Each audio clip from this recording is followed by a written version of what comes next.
Saudara-saudari yang dikasihi oleh Tuhan Yesus Kristus, selamat bertemu kembali dalam program Arus Heart Voice.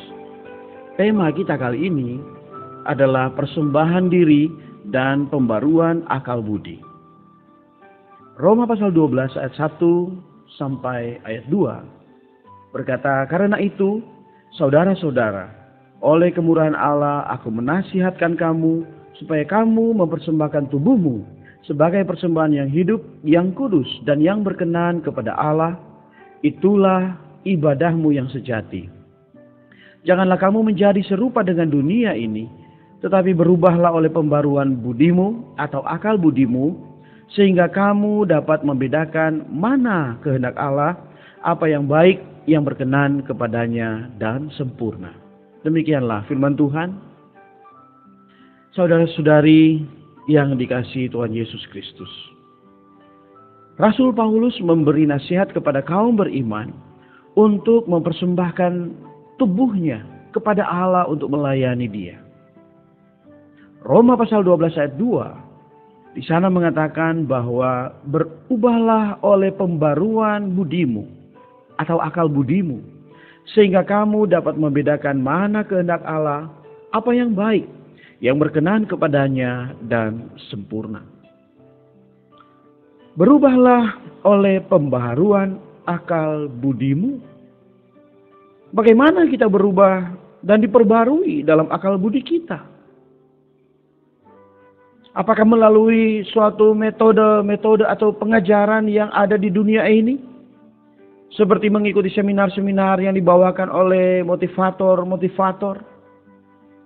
Atau perkataan-perkataan filsafat yang dapat merubah paradigma pikiran kita. Atau perkara-perkara lainnya. Rasul Paulus mengatakan yang dapat mengubah dan memperbaharui akal budi kita adalah persembahan diri kita. Semakin kita mempersembahkan diri, maka semakin kita akan diubah dan diperbaharui akal budi kita.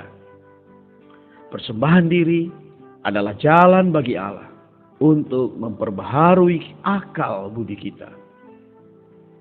Saudara-saudari, jika di dalam kehidupan kita ada sesuatu yang menahan kita, ada sesuatu yang menekan kita, bahkan yang membebani kita, kita harus belajar untuk menyerahkan segala sesuatu dan meletakkannya di atas mezbah. Mengapa segala sesuatu dalam kehidupan kita bisa membuat kita tertahan? Bisa membuat kita tertekan.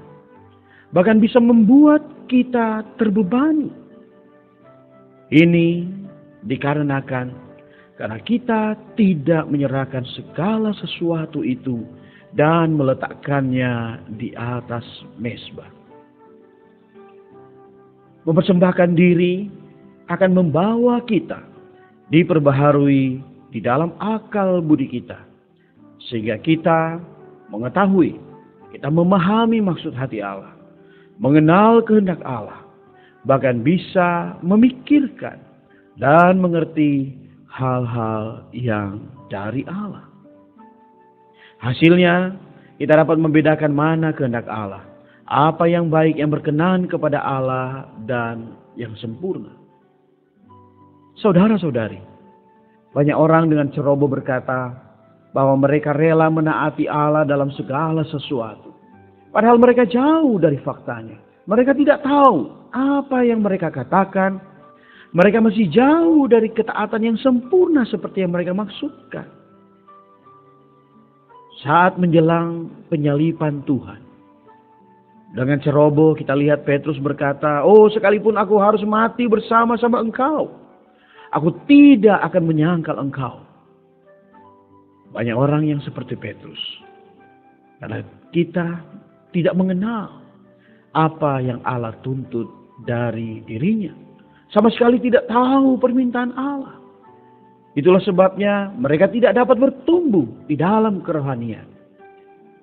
Untuk menentukan taraf kerohanian seseorang beriman, kita perlu bertanya kepada Tuhan. apakah yang saat ini Tuhan tuntut darinya. Misalnya pada orang yang baru beroleh selamat, tuntutan Allah atasnya mungkin adalah supaya dia berhenti merokok, supaya dia berhenti berjudi dan lain-lain.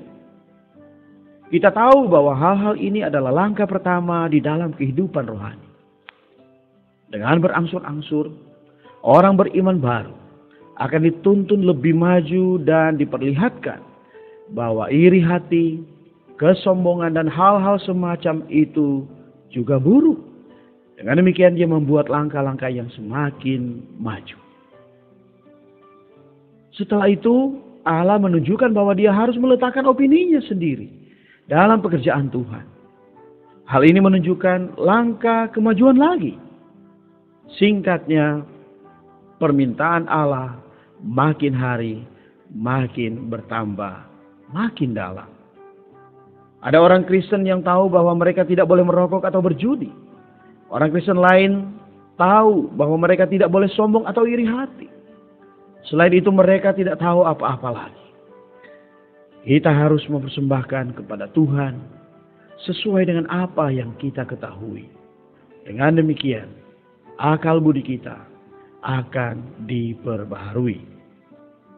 Bersamaan dengan ini, akal budi kita yang telah diperbaharui itu akan memberitahu kita tentang apa yang harus kita persembahkan kepada Allah lebih lanjut. Ada banyak orang Kristen yang akal budinya seperti jendela kaca dapur yang diliputi oleh kotoran-kotoran berminyak.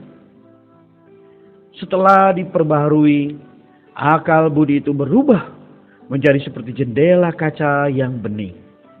Sehingga mereka dapat meneruskan cahaya matahari untuk menyorot masuk ke dalam ruangan. Dengan demikian, orang Kristen ini dapat lebih memahami apa yang diminta Allah dari dirinya. Akal budinya telah menjadi sangat tajam dan peka. Dia dapat mengenal tuntutan Allah secara langsung.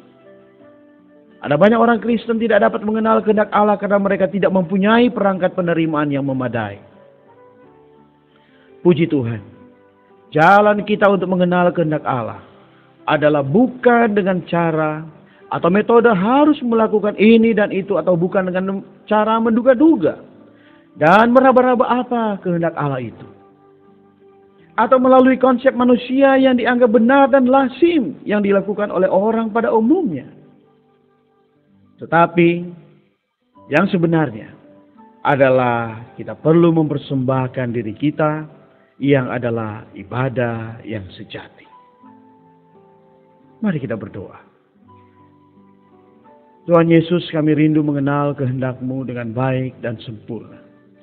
Bahkan mengenalnya bukan menurut cara kami, bukan menurut konsep kami, bahkan bukan menurut usaha kami. Tuhan Yesus, kami ingin menuruti cara yang telah Engkau tetapkan bagi kami. Kami bersyukur Engkau memberikan jalannya. Melalui kami belajar untuk mempersembahkan diri kami kepadamu Tuhan. Sehingga Engkau di atas diri kami ada jalan dan leluasa mendapatkan kami. Amin. Demikianlah firman Tuhan. Sampai bertemu di kesempatan berikutnya. Kasih karunia-Nya menyertai roh kita sekalian.